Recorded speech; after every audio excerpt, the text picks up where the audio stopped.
Okay, so these are the matchups to make following UFC Vegas 113, Mario Bautista versus Vinicius Oliveira. I'm going to be mostly talking about all the fighters that I actually care for. Not every single fighter that I'll fall on this card will be mentioned in this video. But regardless, without wasting any more time, let's jump right into the video. Alright, so for Mario Bautista, who, let's be honest, beat Vinicius Oliveira with relative ease, I think it's time for him to get a respectable matchup within the top 5. And I think that matchup should come against Song Yadong. Like, is there an alternative? Yes, you could give Bautista the Corey Sandhagen rematch. After all, Bautista did call out Corey Sandhagen right after he beat Vinicius Oliveira.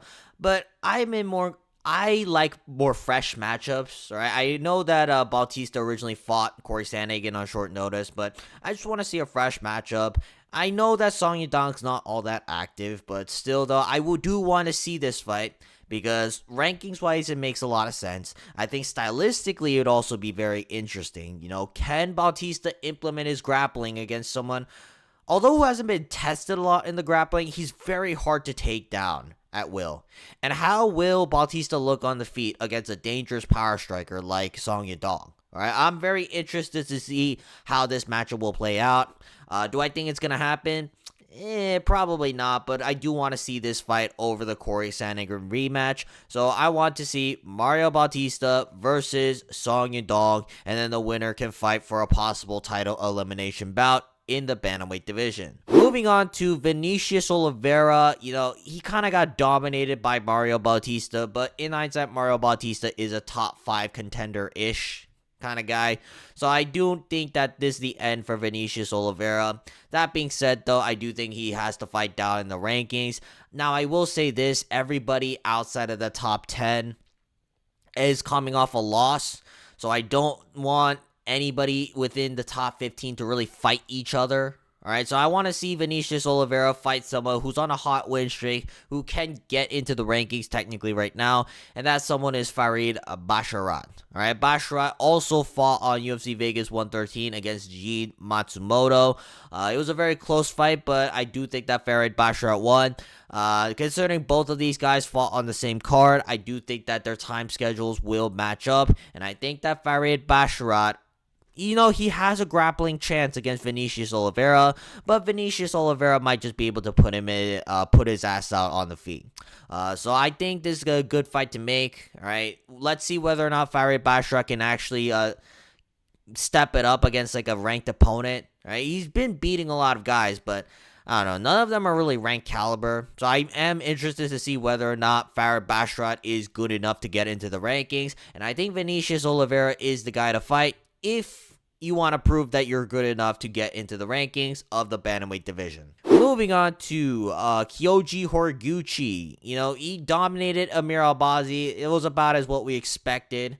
He put belt to ass. It was a really fun fight. I think him and Brandon Royval, it should make sense. I don't know. It's because, everybody else above Brandon Royval is way closer to the title shot. Like Tatsuro Taira, Manel Cap, hell, even Pantoja, if he comes back very quickly. I don't know how the UFC is going to match this up, but I do think that Kyoji Horiguchi, I don't think he deserves the title shot as much as guys like Tatsuro Taira, Manel Cap, and even Alexander Pantoja. So I do think that Kyoji Horiguchi will need to fight one more, and if he needs to fight one more, I think by default he's going to get either Brandon Royval. He also could get Moreno, who's going to be fighting in a couple of weeks against Leonard Kavanaugh, but that's assuming that Moreno wins. But either way, though, I think Kyoji Horiguchi and Brandon Royval, I think that's the fight to make. If Kyoji Horiguchi can win this, maybe he's the number 1 contender. Maybe he fights another title elimination bout. But Kyoji Horiguchi, Brandon Royval, I think this is a very fun scrap to make. Both guys love to strike. Both guys will put on entertaining fights. And overall, both guys will try to sell it. And in a pretty good way. So yeah, Kyoji Horiguchi versus Brandon Royval, I think should be next. for Kyoji Horiguchi. Moving on to Amir Albumzi.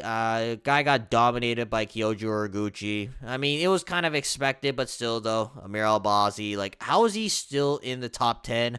I have no idea, but it's time Amir Albumzi actually fights down in the rankings, and that someone right now is Steve Erceg. I understand Steve Erceg, he's coming off an iffy decision against Odie Osborne, and he's lost like 3 straight fights in a row, but, I do think that Steve Erceg is top 10-ish.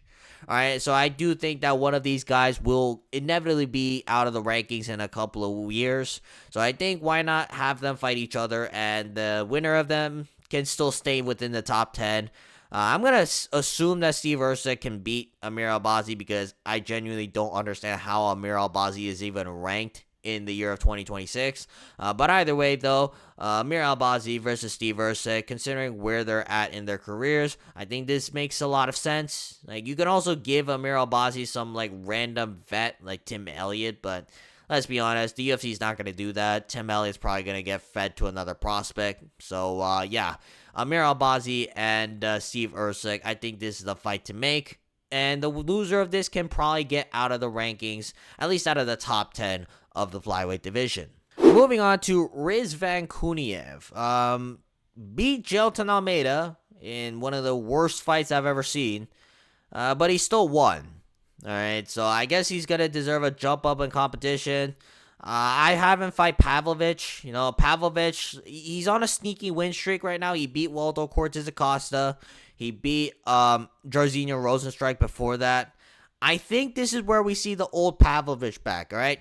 Because Rizvan Kuniev, his takedown defense was very impressive, but he doesn't have that much output on the feet, and he doesn't really shoot offensive takedowns at will. And I think Sergey Pavlovich will be able to possibly send Rizvan Kuniev to the shadow rope. That's the only reason why I hope this matchup gets made, because I'm going to be real. Rizvan Kuniev is actually so awful to watch, right? And he's not as bad as Jailton Alqaeda, who I'll get to in a second, but realistically, I don't want to watch another Rizvan Kuniev fight after witnessing him humping Jailton Alqaeda against the cage for nearly 3 rounds. So yeah, Rizvan Kuniev versus Sergey Pavlovich. Pavlovich, please knock out Rizvan Kuniev, send his ass back to the PFL, and overall, I just want to see a cool highlight reel knockout from Sergey Pavlovich, because it's been a while since we got one of those. So yeah, Sergey Pavlovich versus Rizvan Kuniev, book it sometime later this year, and I want to see Rizvan Kuniev get flatlined out cold. Now, I don't care what the UFC does with Jailton Alqaeda, but it's very clear that Jailton Alqaeda should no longer fight in the UFC. I mean, let's be honest here. The guy is just an absolute terrorist to the sport. So, at this point, the UFC should send him to China. Get ready to learn Chinese, buddy. Get that Duolingo premium subscription on standby. And overall, just get out of the UFC, because you are, once again, an abomination to the sport of mixed martial arts. You literally refuse to fight whenever your opponent stuffs the takedowns. Right? You can't strike even though you have nice hands. And at the end of the day, you are just a lizard lab experiment freak who just tries to hump people to a decision, which is absolutely terrible to watch. Jailton Alqaeda, I don't care who he goes to. The PFL, one championship, Ryzen, hell, even Octagon. Right? Well, I don't think Octagon would take him, but either way, though, anywhere he can go except for the UFC, because I just don't want to see Jailton Alqaeda fight in the UFC anymore. He is not a fighter. He is a jiu-jitsu athlete nerd trying to make it as a UFC fighter, and it's just not working out whenever people are able to keep the fight on the feet.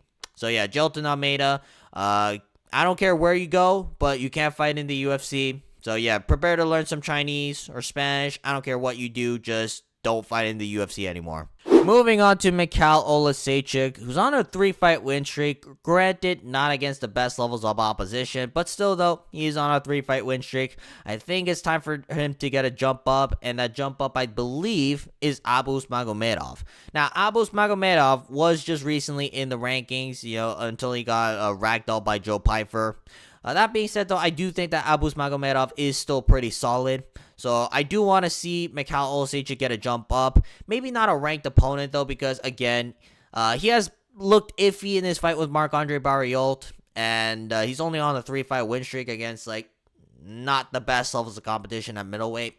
So I do think that Michal Olekseijczuk needs one more fight. If he beats Abus Magomedov, which I'll say is really impressive, then I would consider Michal Olekseijczuk getting a ranked opponent. But when his best win is Marc-Andre Barriault, like, I just don't see it. So I do think that he needs to fight one more, and that one more is against Abus Magomedov. And if he's able to beat Abus Magomedov, let's have Michal Olekseijczuk fight a ranked opponent after he gets past Abus Magomedov. Now, this may come off as a controversial take, but I do think that Dustin Jacoby is ranked caliber, alright? I understand he lost to Dominic Reyes, but turns out Dominic Reyes isn't as washed as we thought. I know he lost to Alonzo Menifield, but I do believe that Dustin Jacoby is objectively better than Alonzo Menifield, even though he lost to him. So I do want to see Dustin Jacoby try to get into the rankings, and I think that someone is against Zhang Mingyang. You know, Zhang Mingyang, he's going to have to fight down. He lost to Johnny Walker, which was supposedly a layup that the UFC was giving him.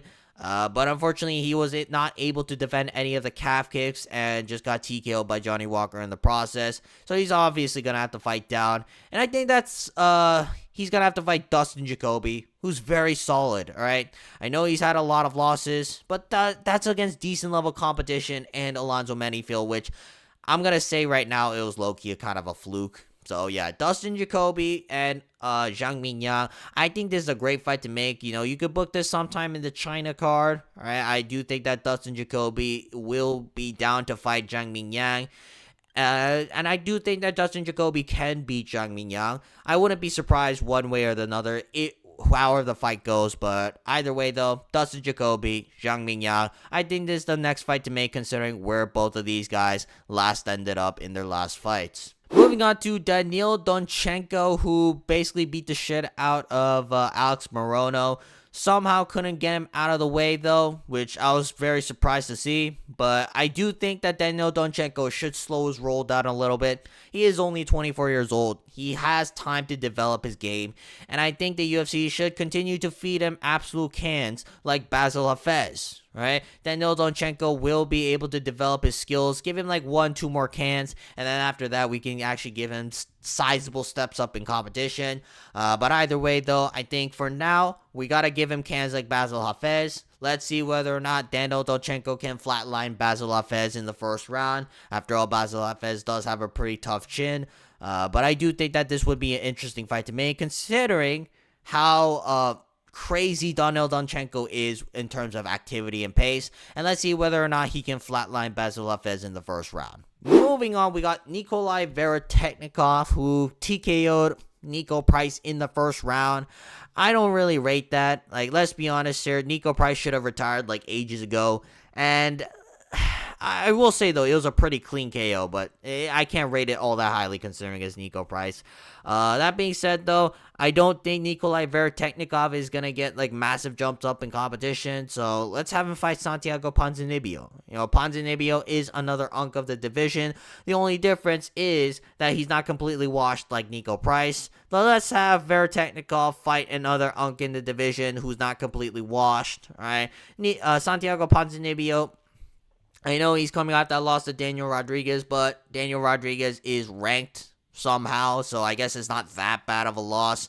But either way, Santiago Ponzinibbio, he's going to have to fight either killers or someone like Nikolay Verretenikov. So let's have Santiago Ponzinibbio fight Nikolay Verretenikov for a little bit of an unk fight. I think this is a more of an approachable matchup for Ponzinibbio to take compared to any dangerous prospects like fucking Jacoby Smith. Last but not least, we got Jakub Wiklacz, who basically got a Hail Mary guillotine against Muin Gafarov. I do think that Jakub Wiklacz is pretty good, but I do feel like he has been getting a little bit lucky at times. You know, I arguably thought that Patchy Mix should have beat Jakub Wiklacz, but in hindsight, it's not that bad of a look to have a close fight with Jakub Wiklacz. So I'm going to say Jakub Wiklacz. He should fight Cameron Smotherman. You know, Cameron Smotherman was supposed to fight on the UFC 324 card, but he ultimately had to pull out due to him passing out. So I am pretty sure that Cameron Smotherman is looking for a matchup, and considering both of these guys were initially scheduled at the same time, Jakub Wiklacz also didn't take that much damage, so I think maybe a couple months rest, and let's put this on the prelims on a random pay-per-view. But I do think, considering where they both are in their divisions, I'd say Jakub Wiklacz and Cameron Smotherman is a pretty good matchup to make for the prelims of some random pay-per-view in 2026. Alright, that's going to be it for this video. If you guys want to see more videos like this, please make sure to like and subscribe so we can monetize this channel. But otherwise, leave any video suggestions you have for me in the comments down below. And outside of that, I will see you guys next time. Peace.